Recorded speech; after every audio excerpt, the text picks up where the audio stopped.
श्रोताओं नमस्कार।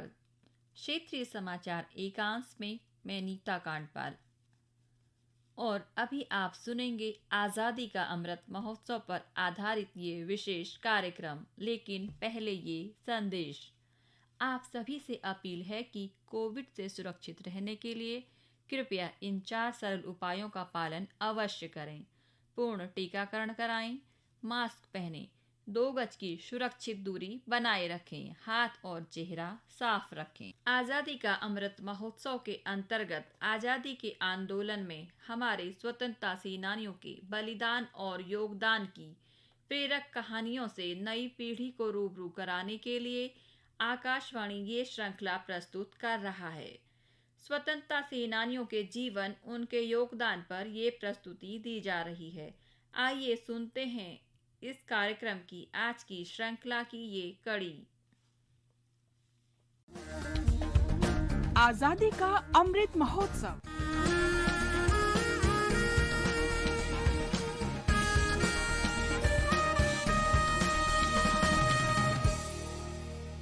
आजादी का सफर आकाशवाणी समाचार के संग। भारत का स्वतंत्रता संघर्ष आधुनिक विश्व के महानतम संघर्षों में से एक है।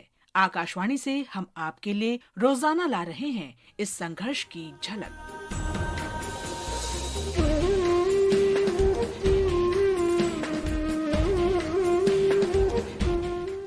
आज हम श्रीलंका के जाने माने नेता फिलिप गुणावर्दना का स्मरण कर रहे हैं, जिन्होंने भारत के स्वाधीनता संघर्ष में महत्वपूर्ण भूमिका निभाई थी।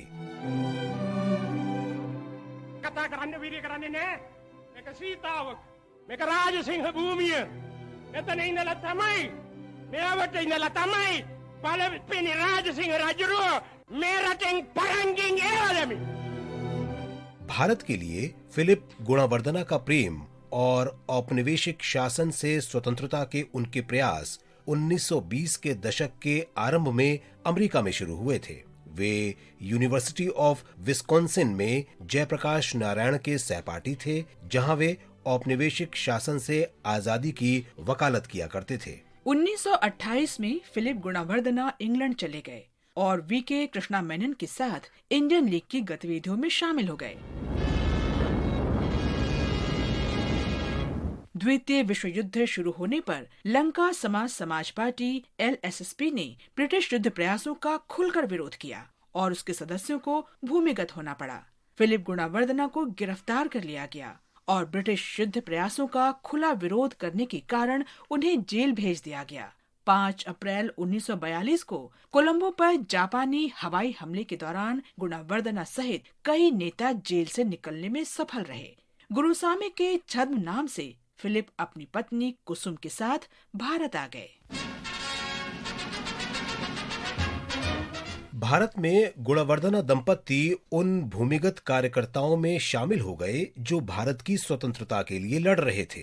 1943 में फिलिप और उनकी पत्नी को अंग्रेजों ने गिरफ्तार कर लिया। उन्हें बंबई में आर्थर रोड जेल भेजा गया। 1 वर्ष बाद दोनों को श्रीलंका निर्वासित कर दिया गया। 1945 में द्वितीय विश्व युद्ध समाप्त होने पर ही उन्हें रिहा किया गया। स्वतंत्रता के बाद भारत के प्रथम प्रधानमंत्री जवाहरलाल नेहरू श्रीलंका में उनके घर गए और भारत के स्वाधीनता आंदोलन में समर्थन और उनके व्यक्तिगत बलिदान के लिए दोनों का धन्यवाद किया। 1948 में श्रीलंका के ब्रिटेन से स्वतंत्र होने के बाद फिलिप और कुसुम श्रीलंकाई संसद के लिए निर्वाचित हुए। फिलिप 1956 में पीपल्स रिवॉल्यूशन सरकार के संस्थापक नेता और कैबिनेट मंत्री थे। उन्हें श्रीलंका में समाजवाद का जनक भी कहा जाता है। फिलिप गुणावर्दना अंत तक सार्वजनिक जीवन में सक्रिय रहे और 26 मार्च 1972 को उनका निधन हो गया। सांस्कृतिक, सामाजिक और ऐतिहासिक रूप से भारत हजारों वर्ष से श्रीलंका का घनिष्ठ पड़ोसी मित्र रहा है। फिलिप गुणावर्दना और श्रीलंका के अज्ञात शहीदों का बलिदान दोनों देशों के मजबूत संबंधों का आधार और प्रतीक है। आकाशवाणी की ओर से महान नेता को श्रद्धांजलि। आज हम स्वतंत्रता सेनानी भीकाजीराव जीजाबा खताल पाटिल को भी याद कर रहे हैं। वे दादा या खताल साहिब के नाम से लोकप्रिय थे। उनका जन्म 26 मार्च 1919 को महाराष्ट्र के अहमदनगर में हुआ था। राष्ट्र देवतांचे, राष्ट्र प्रेषितांचे, आ चंद्र सूर्य नादो स्वातंत्र्य भारताचे। उन्होंने भारत के स्वाधीनता संघर्ष में सक्रिय भागीदारी की। 1930 के दशक में युवावस्था में ही वे सविनय अवज्ञा आंदोलन में शामिल हो गए। बाद में वे वकालत करने लगे। वे महाराष्ट्र के प्रसिद्ध वकील थे। भारत छोड़ो आंदोलन के दौरान दादा अहमदनगर में सक्रिय रहे। दादा 1962 से 1985 तक महाराष्ट्र विधानसभा के सदस्य रहे। वे 16 वर्ष से अधिक समय तक महाराष्ट्र कैबिनेट में मंत्री रहे और विभिन्न मंत्रालयों की जिम्मेदारी संभाली। उन्हें बांधों और चीनी मिलों के निर्माण सहित महाराष्ट्र में अनेक विकास परियोजनाओं का श्रेय हासिल है।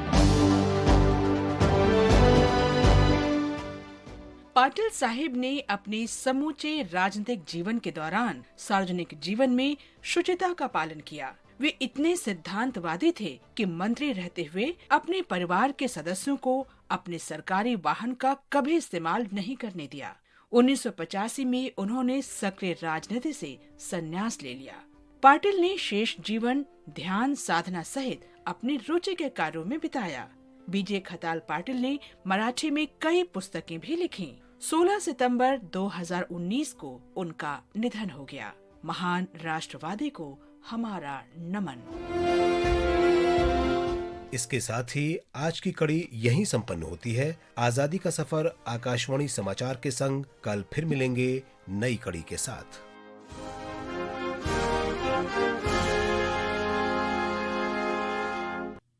श्रोताओं, अब हम बात करेंगे चिपको आंदोलन की। चिपको आंदोलन पर्यावरण संरक्षण से संबंधित आंदोलन था।